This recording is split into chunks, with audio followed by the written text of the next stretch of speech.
Assalamualaikum warahmatullahi wabarakatuh. Hamdan wa syukran lillahi ta'ala. Segala puji bagi Allah subhanahu wa ta'ala yang selalu memberikan nikmat-nikmat kepada kita semua.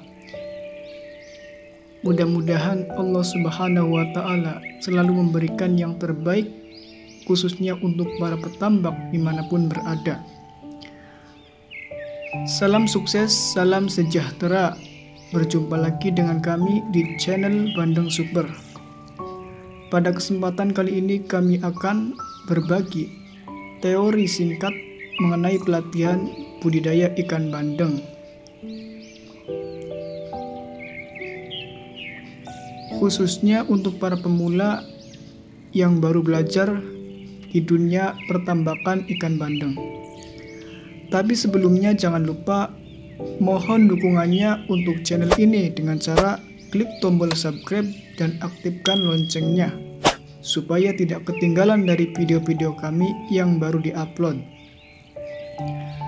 Serta kami umumkan juga untuk semuanya bahwa Bandeng Super ini sedang mengadakan giveaway atau bahasa sederhananya syukuran bagi-bagi hadiah menuju 5.000 subscribe.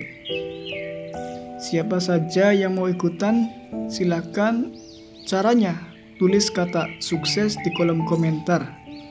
Nanti setiap nama akan kami undi siapa saja yang akan mendapatkan bingkisan dari Bandeng Super. Oke, terima kasih. Langsung saja pada teori yang pertama, yaitu cara budidaya ikan bandeng secara tradisional dengan standar penanganan yang benar dan tepat. Teori ini khususnya untuk para pemula yang baru belajar di dunia pertambakan. Sengaja kami buat secara singkat dan kilat. Tahapan yang pertama yaitu memilih tambak. Di dalam memilih tambak, ada 4 pilihan yang tepat dan benar menurut saya pribadi. Yang pertama yaitu memilih tambak yang tanahnya unsur lumpur bukan pasir.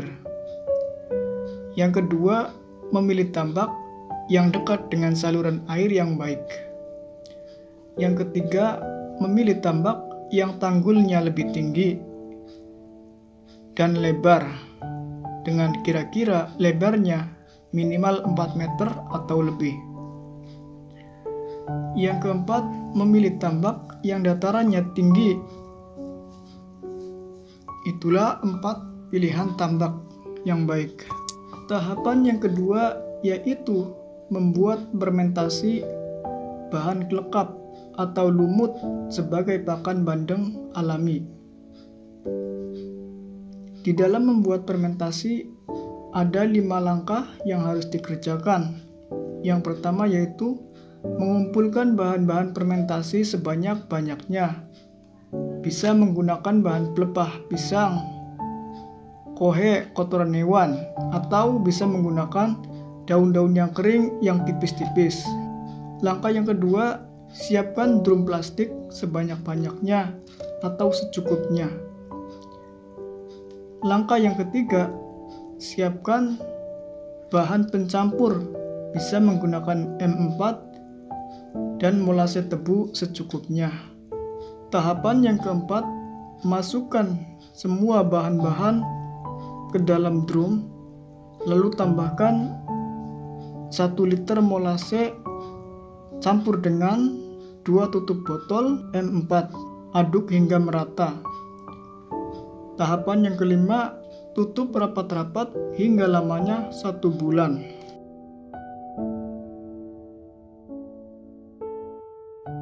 Tahapan yang ketiga yaitu pengolahan tambak atau penjemuran tanah tambak. Di dalam pengolahan tambak atau penjemuran tanah tambak ada 7 hal yang harus dikerjakan. Yang pertama yaitu pengurasan seluruh air di dalam tambak. Yang kedua, penjemuran tanah tambak. Yang ketiga, pemungutan siput-siput tambak atau bisa disebut blencong leseh, atau buntil dipunguti secara totalitas tanpa tersisa sedikit pun. Yang keempat,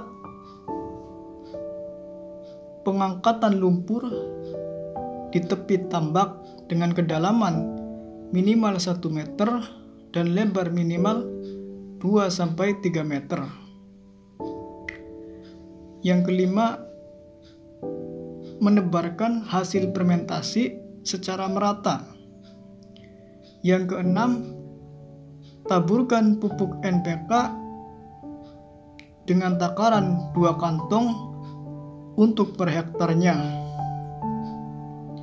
Tahapan yang ketujuh, menunggu hasil penjemuran hingga terlihat retakan-retakan minimal 1 bulan lamanya.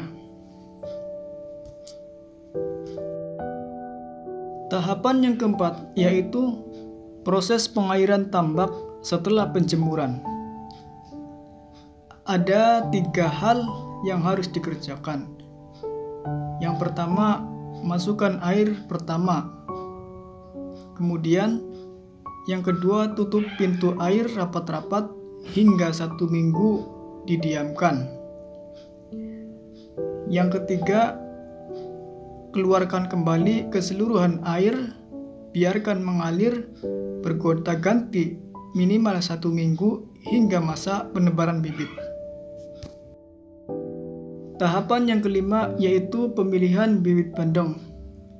Di dalam pemilihan bibit bandeng ada 5 pilihan yang benar dan tepat menurut saya pribadi. Yang pertama, memilih bibit jenis alam. Kalau memang masih ada. Karena zaman sekarang sulit untuk mencari bibit alam. Bibit alam adalah nener yang didapat langsung dari bantaran pesisir tepi pantai. Yang kedua, memilih bibit yang besar atau lebih dikenal dengan gelondong.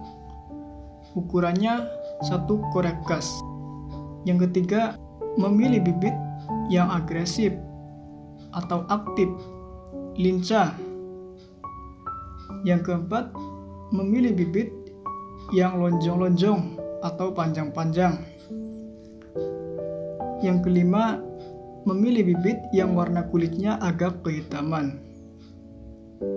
Dan yang keenam, memilih bibit yang jenis grade A super sebagai pengganti bibit alam jika bibit alam tidak ada. Itulah pilihan bibit yang tepat dan benar. Tahapan yang keenam yaitu proses penebaran bibit. Dalam proses penebaran bibit, ada 6 hal yang harus dilakukan. Yang pertama, mempersiapkan bibit bandeng. Yang kedua, letakkan balon-balon plastik di atas air tambak. Yang ketiga, memilih waktu pagi hari sekitar jam 7 sampai setengah 9. Atau memilih waktu sore hari sekitar jam 4 sampai jam 5. Kemudian keluarkan perlahan hingga selesai. Yang keenam, menghitung jumlah kepadatan maksimal 3.000 sampai 4.000 ekor per hektar dalam budidaya secara tradisional. Tahapan yang ketujuh yaitu merawat kelekap dan kejernihan air setelah penebaran bibit bandeng yang benar dan tepat. Sampai baru 1 bulan dari penebaran, kemudian barulah merawat kelekap dan kualitas air dengan cara ada 5 hal yang harus dikerjakan. Yang pertama, siapkan pupuk NPK Mutiara secukupnya. Yang kedua, siapkan produk Raja Bandeng atau Lodan secukupnya. Yang ketiga, siapkan runtah-runtah atau dedaunan yang kering sebanyak-banyaknya. Yang keempat, taburkan pupuk NPK 15 kg ditambah 2 bungkus Raja Bandeng atau Lodan untuk per 1 hektar setiap 2 minggu sekali. Yang kelima, letakkan dahan-dahan dedaunan kering ke dalam tambak. Tujuan utama menumbuhkan lumut-lumut dan juga menjernihkan air tambak. Yang akhir atau finish, proses panen. Di dalam proses panen ada 5 hal yang harus dikerjakan dalam memulai memanen. Yang pertama, menunggu hingga lamanya minimal 3 bulan dari tebar bibit. Yang kedua, penangkapan ikan dengan alat sebagai berikut, bisa menggunakan jaring, jala, ataupun rakad, atau dengan cara pengurasan air seluruh air tambak. Yang ketiga, memakai helm sebagai safety atau pelindung kepala dari serangan ikan yang besar. Yang keempat, siapkan wadah hasil panen seperti karung, basket, atau bak atau lainnya. Yang kelima, siapkan alat pengangkut. Cukup sekian dari kami mengenai teori budidaya ikan bandeng secara tradisional, secara singkat untuk pemula. Dan jangan lupa dukung terus channel kami dengan cara klik tombol subscribe dan aktifkan loncengnya. Oke, terima kasih. Wassalamualaikum warahmatullahi wabarakatuh.